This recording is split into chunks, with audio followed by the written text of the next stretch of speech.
बहुत शुक्रिया आपका। शुक्रिया, आप पीजिए। ये लें, चाय पीजिए। ये लीजिए, नोशेजान। कासमी साहब कोर्ट के नामवर वकील हैं और अपने काम से खूब वाकिफ़ हैं। बेहतर होगा मान लें।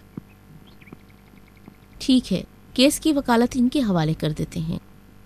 भाई कोई साजिश हुई तो काम खराब हो जाएगा। मैं बिल्कुल साफ साफ बता दूं, इस मोहतरम भाई पर कोई एतमाद नहीं है। माफ कीजिए जनाब, मैं ना माली मुश्किलात से दो चार हूँ और ना ही मेरे मौक्कलों की कमी है। सोहराबी भाई ने मुझसे दरख्वास्त की कि मैं आऊँ। मैंने सोचा कि मिल्लत का मामला है तो आपकी खिदमत करने आया हूँ। अगर नाराज हैं तो मैं इजाज़त चाहता हूँ। डॉक्टर साहब, ये हमारे असदी भाई खुद आसार मिल्लत के शाहकार हैं। इनकी बातें दिल पर मत लो। आप लोगों को यहाँ रहकर रजामंदी लेनी होगी। रजामंदी लेना एक बहुत मुश्किल काम है। इसके लिए हौसला चाहिए।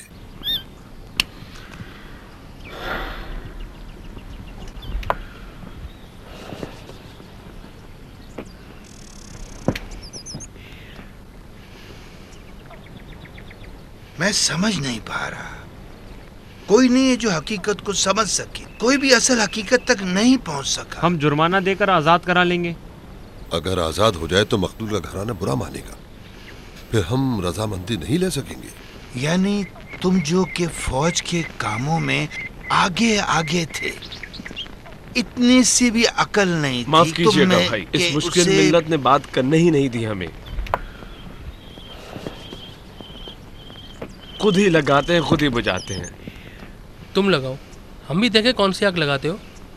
आपके घर से मैंने उसका पता निकाल लिया। ठीक है। मैंने जाकर देखा तो वो घर पर भी नहीं था। उसकी तफसीलात उसके भाई से ले ली है जो हिलाल अहमर में था। तब जाकर मुझे समझ में आया कि उसके भाई ने उसे बताया है कि आप आजाद हो गए। मगर क्यों? क्योंकि उसका बच्चा आपकी निगरानी में था, जो कि अकलौता था और शनाख्ती कार्ड के डिपार्टमेंट में उसकी एक अच्छी पोस्ट थी। बाप गलत काम करता था। बच्चा उसे कहता था, बाबा जान ये काम ठीक नहीं है, रिश्वत मत खाइए, ये काम मत कीजिए। बाप नहीं सुनता था तो बच्चे ने पोल खोल दिया। पुलिस बाप को ले जाती है जेल, बाद में छूट जाता है और फिर उसका बच्चा जो कि आपके ज़ेर हुक्म था वो जंग में शहीद हो जाता है। फिर आप दुश्मन की शक्ल में नजर आ रहे हैं और उस शख्स का कीना भी खून का कीना हो जाता है। यानी आप लोगों में से किसी के पास अकल नहीं है कि उसके बाप को पकड़ के यहाँ ले आओ। फर्ज कर लें कि इंटरपोल ने उसे कैद करके यहाँ लाकर हमारे हवाले किया। इंटरपोल को दफा करो। एक मिनट, हमारे पास क्या सबूत है? सिर्फ आपके घर के 4 फोन नंबर, इसके अलावा कुछ और है? मगर वो लोग छुरी के दस्ते पर फिंगरप्रिंट, आपकी बेटी का ग्लूबंद मकतूल के हाथ में, इतने सारे जिंदा गवाह जो वहां थे। अगर हम रजामंदी ना लें तो अफसोस के साथ कानून के मुताबिक इसकी सजाएं बहुत पक्की है।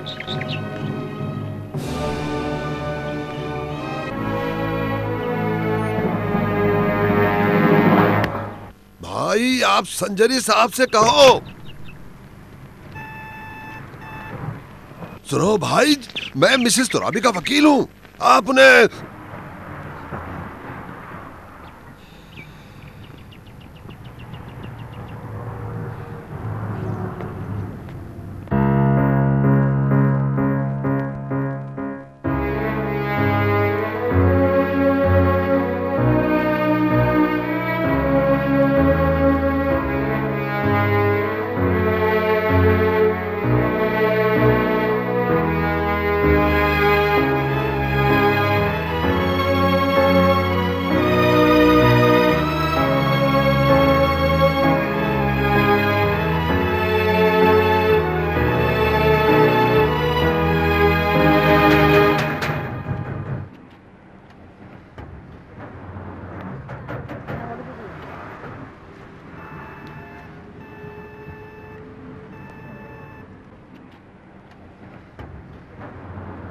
नहीं खोल रहे।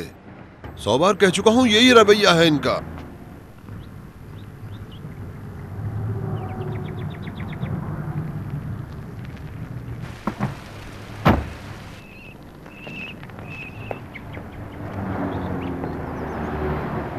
हमीद, दरवाजा खोलो।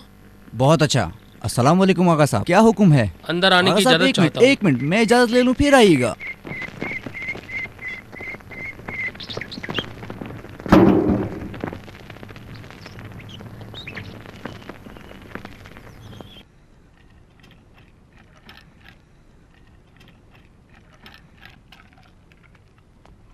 अस्सलाम वालेकुम सर। सर माफ कीजिएगा, वो मौलवी अंदर आ रहा है। दरवाजा क्यों खोला? सर वो मौलाना है, मैंने इसलिए उन्हें सहन में बिठा दिया है। क्या हुक्म है? उन लोगों को बाहर निकाल दो, दरवाजा बंद कर दो। जी अच्छा। नहीं, रुक जाओ, मैं खुद आ रहा हूँ। जी अच्छा। ध्यान से, इसे ज्यादा मत लगाओ। इसे यहाँ चिपका दे।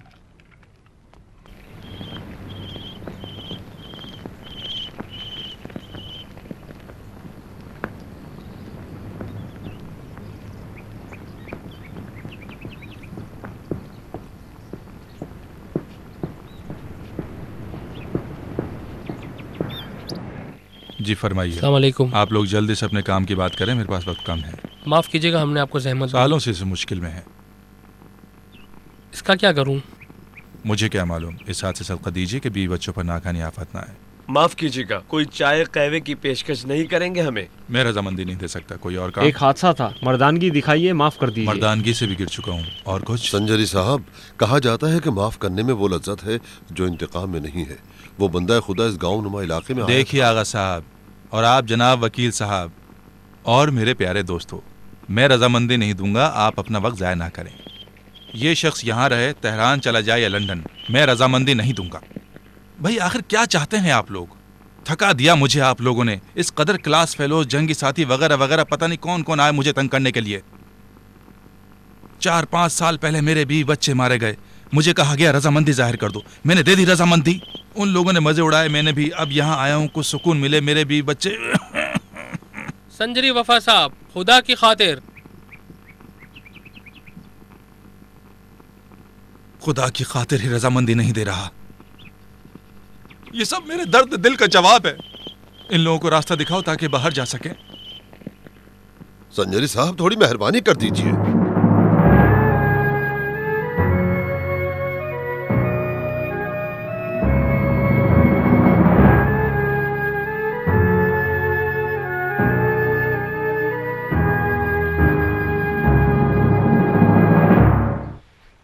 सर, हवा नहीं चल रही थी, रोड भी पीछो कम वाला था। हम भी इस रोड पर दांत बीच कर चल रहे थे।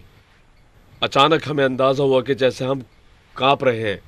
हमारी गाड़ी का रेडिएटर भी कांप रहा है। आप असल बात बताइए। जी, असल बात आपको बता रहा हूं सर। अचानक मैंने देखा एक आवाज आई।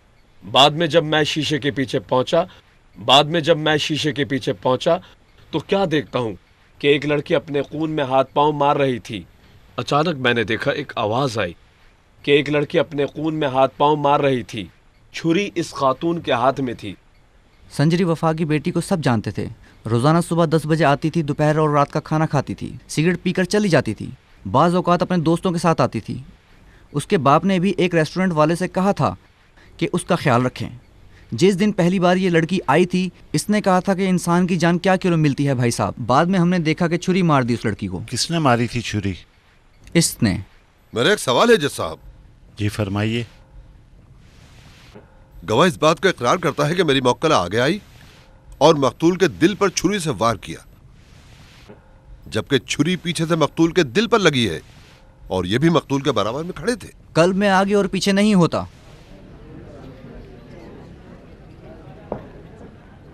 मैं किसी भी दलील पर रजामंदी नहीं दूंगा। मैं सिर्फ चाहता हूं इंसाफ का ख्याल रखिए आप लोग, बस यही, और कुछ कहना नहीं चाहता।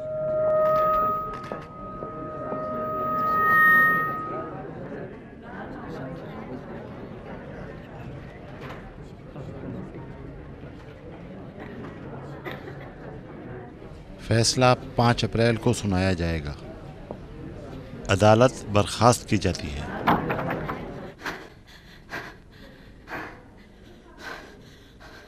ये कैद यानी खुदा हाफिज़ी का मरला आ गया। क्या हुआ? डर गई?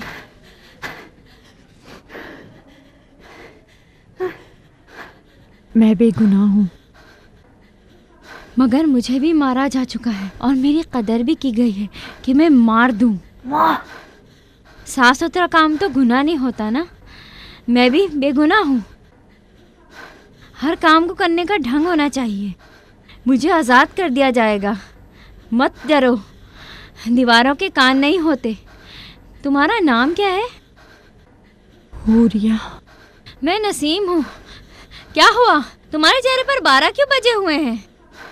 मेरी माँ, मेरा बाप सब परेशान हो रहे हैं। मेरी माँ, मेरा बाप, आप लोग कैसे आए? खैरियत? तुम्हारा वकील आया है, तैयार हो जाओ, जल्दी करो।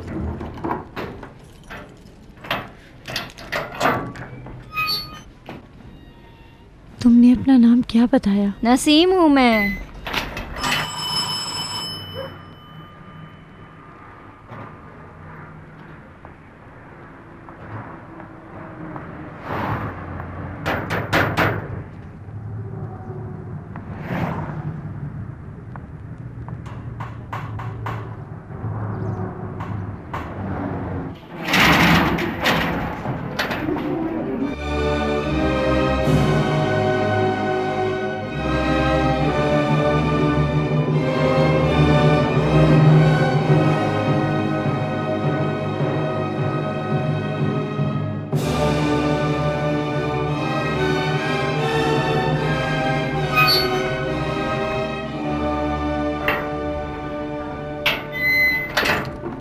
क्या हुआ?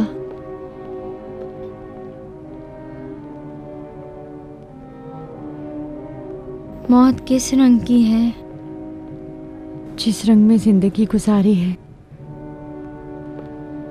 रात ख्वाब में देखा कि मैं गधी हो गई हूँ। 4 हाथ पाँव थे मेरे, कान लंबे हो गए थे मेरे। तुम भी ख्वाब देखती हो क्या?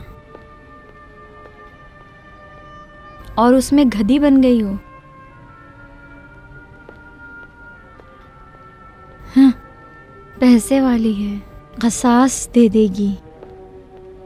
बहुत चलेगा इसका गधा, बहुत चलेगा।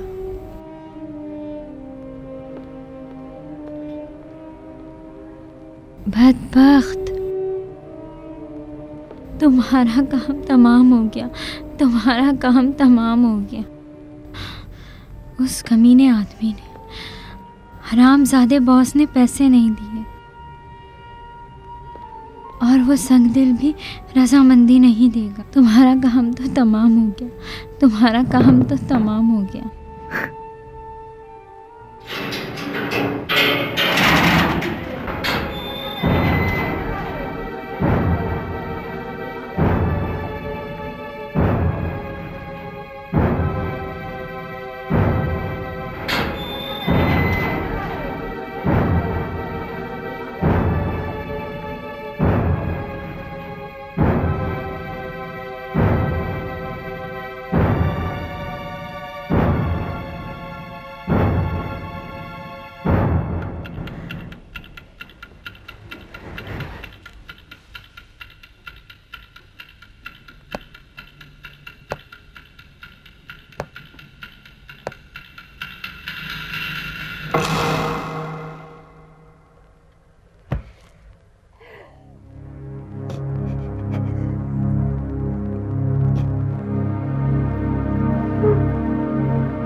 आज रात सजाए मौत की रात है ना?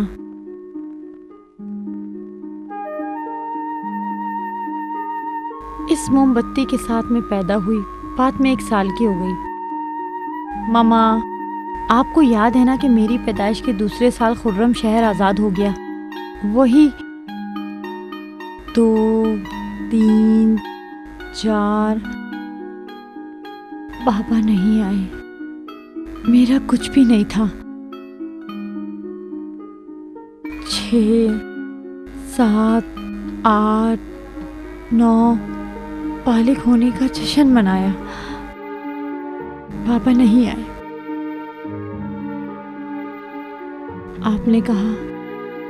आपने कहा कि दुश्मन बदला लेना चाहता है। तुम्हारे पापा कैद हो गए मेरी बच्ची। उनके ऑपरेशन का क्या नाम था? हाँ, याद आ गया, मिर्जाद ऑपरेशन। मगर किरमान शहर तो हमारे घर से बहुत दूर था। आपने कहा वो आ जाएंगे, तुम पढ़ाई करो। वो आ जाएंगे, तुम्हारे बाबा आ जाएंगे, तुम इंजीनियर बन जाओ। ठीक है। 11, 12, 13, 14, 15, 16, 17 सारे कैदी आ गए, मगर मेरे बाबा नहीं आए। पापा के पास दोस्त आए, कुछ बातें बताई उन्होंने। अम्मी का दिल जलता रहा, मुझे आग लग गई। अम्मी, आपको याद है मैं कॉलेज में पास हो गई तो आपको कितनी खुशी हुई थी? पापा, इनको समझ में नहीं आ रहा था कि हंसती या रोती।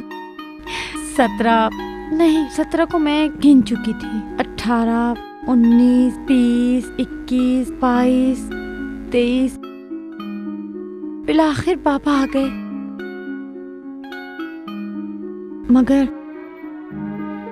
मगर मैं भी ग्रेजुएशन कर चुकी थी। नहीं, मैं तो बुझ चुकी थी। मेरी सालगिरह मुबारक, थाली बजाए बाबा।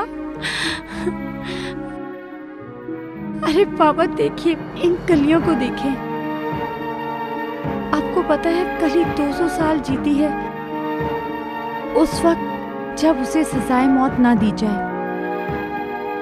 मेरे बाबा मैं कमर सीधी रखूंगी, बाखुदा सीधी रखूंगी। ये देखें, मैं वादा करती हूँ। देखें, मैं वादा करती हूँ, बिल्कुल सीधी खड़ी रहूंगी। यानी बिल्कुल सीधी, एकदम सीधी। मैं वादा करती हूँ, एकदम सीधे मेरा सर फंदे में अटक जाए। एकदम सीधी। मैं वादा करती हूँ कि आपकी इज्जत का ख्याल रखूंगी बाबा, कमर नहीं झुकाऊंगी।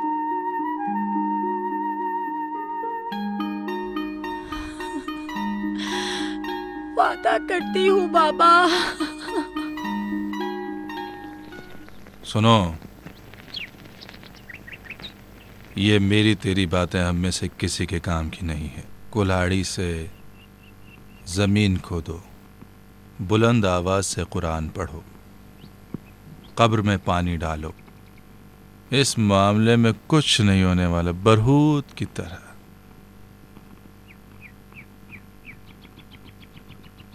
अगर ये ना होती तो अब तक मैं पागल हो गया होता। ये लो पियो। नहीं, आप जहमत मत कीजिए। इसकी मस्ती भी खुद हमारी तरफ से है। हम ना पीते हुए भी मस्त तरीन मस्त हैं। अच्छा, मस्त लोगों को पसंद है कि कोई उनके लिए अरबी की तरह नाचे। मैंने एक उम्र तकलीफ उठाई है ताकि मैं और मेरे वतन के मर्द किसी के लिए अरबी नाच न नाचे। आप रजामंदी दे दें, मैं खुद आपके लिए नाचूंगा। इतनी चुटकियां बजाऊंगा आपके लिए कि मेरी इन उंगलियों से खून बहने लगेगा। ये खून खराबा कब तक? आखिर कितने साल तक? संजरी वफा साहब, मेरे बाबा इमाम हुसैन के चाहने वाले थे, आशिक इमाम हुसैन थे। मेरा नाम भी उन्होंने अमीर हुसैन रखा। हम इमाम हुसैन के दीवाने उनके इश्क में निकले। जंग हुई, कहा गया हुसैनी लोग आ जाएं, हम चले गए। अब जनूब से मगरिब की तरफ, पहाड़ से बेयाबान की तरफ ले गए हमें। असीर हो गए, जंग खत्म हो गई, सुलह हुई, हम असीर रह गए। अभी जाकर जब सद्दाम का तख्ता पलटा है तो हम आजाद हुए हैं। अब ये जो मैं अर्ज कर रहा हूँ ये एक किस्सा है। मैं खुद एक कहानी बन गया हूँ। मेरी बच्ची सजाए मौत के तख्ते पर खड़ी है। मैं क्या करूं कि तुम रजामंदी जाहिर कर दो। देखो, मैं एक परेशानियां उठाया हुआ इंसान हूं, अजियतें उठाया हुआ इंसान हूं। ये सब कुछ अहम नहीं है, नहीं है। मेरा दिल चाहता है कि तुम मेरी बच्ची, मेरी लड़की के लिए कुछ कर दो। आओ। अच्छा आओ, मैं बताता हूँ कि तुम्हें क्या करना है कि रजामंदी जाहिर करूँ। अच्छा। अगर ये काम नहीं किया तो मैं रजामंदी नहीं दूंगा। अच्छा। फिर यहाँ मत आना, क्योंकि फिर मैं अंदर आने भी नहीं दूंगा, और फिर कोई तवक्को मत रखना। इस पर इतना खर्चा किया है कि इसका हिसाब भी नहीं दे सकता मैं। जो भी तुम सोच सकते हो, अंदर बाहर, महंगी से महंगी जगह, एक चांद का टुकड़ा था, अब एक गोश्त का टुकड़ा हो गया है।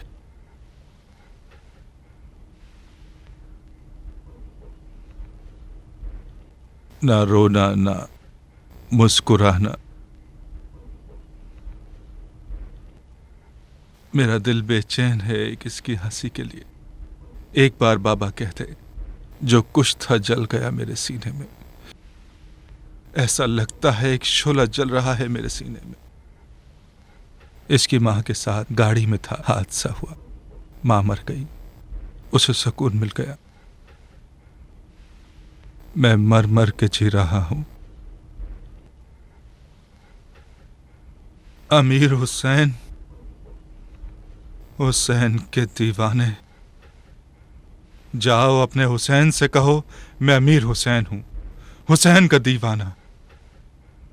हर दफा मैं ही क्यों, तुम भी तो सहो। अमीर हुसैन, ऐ अमीर हुसैन, जाओ जाओ जाओ ना।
चीखो ना, कोई आवाज निकालो, कोई एतराज करो, घर बार को उलट दो। चलो घर चले। मुझे पता है मेरा कसूर है, काश मैं ही ना होता। मैं सिर्फ तुम लोगों के लिए दर्द सर हूं। तुम्हारी आंखों के आंसू मेरी वजह से है कि तुम्हारी नूर चश्म छीन ली तुमसे। मुझे तो कोई शिकायत नहीं है।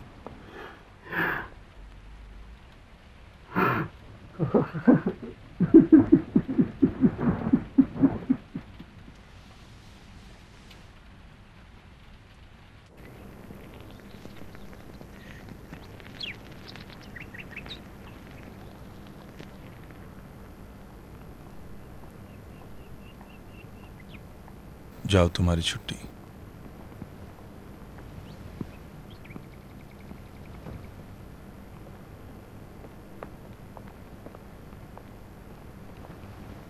अस्सलाम वालेकुम।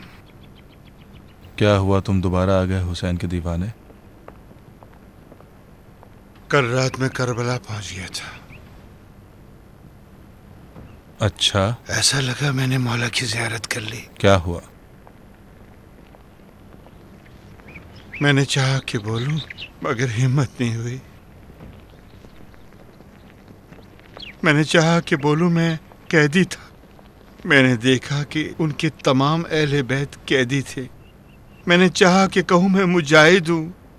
मैंने देखा कि मेरा जिहाद कहाँ और मौला हुसैन का जिहाद कहाँ। मैंने सोचा कि कहूं मेरा बच्चा। देखा मेरा हाथ खाली था। मेरा हाथ बिल्कुल खाली था। खाली हाथ से क्या कर सकता था? तो मैं ये कहने आया हूं कि मैंने तुम्हें बहुत परेशान किया।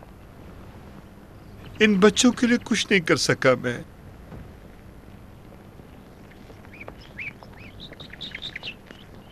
माफ कर दो मुझे।